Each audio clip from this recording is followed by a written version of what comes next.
Okay. And so your t-shirt says "Can't take it no more."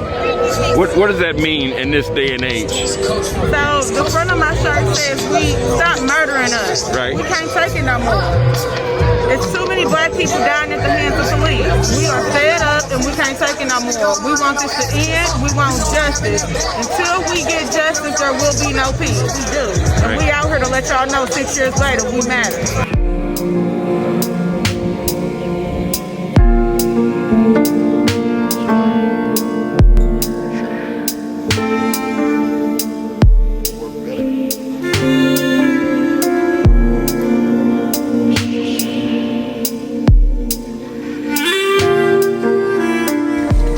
This ain't right.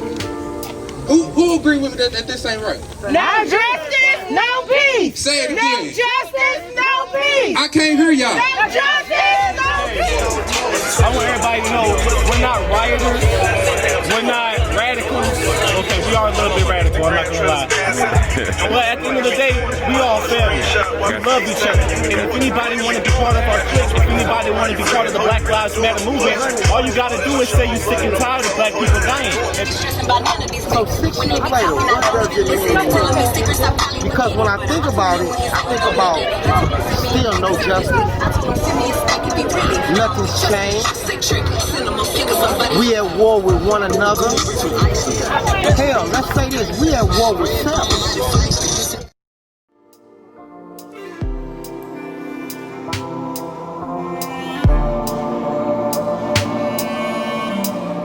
And my pastor spoke about how people are running around with this pandemic. But if you would just stand, it's time to take a stand to decide which way you're gonna go.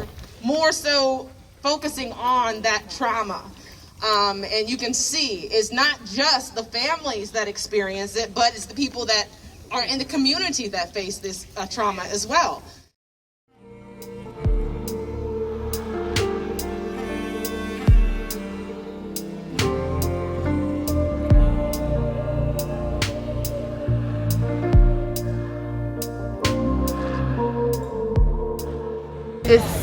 It's so much.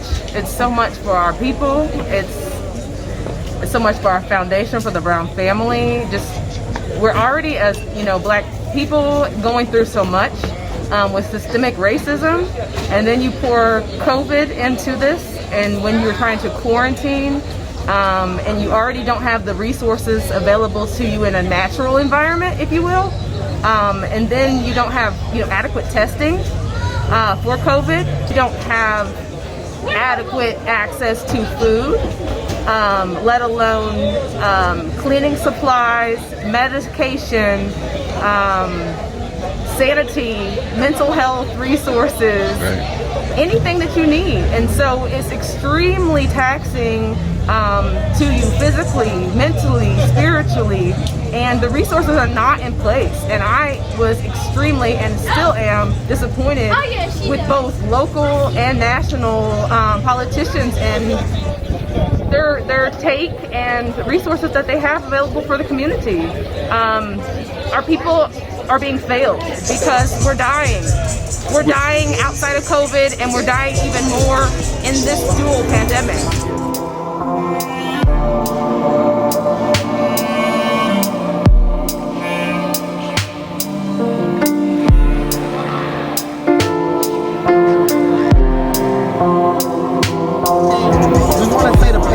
Worst thing ever, right? Right. What if I was to tell you the pandemic was the best thing that ever happened? It made family get back with family. Without family, you don't have strength. You don't have what? You don't have strength. So family being brought together, family becoming back family. We're now giving back to each other. The pandemic won't stop us. It won't? We out here.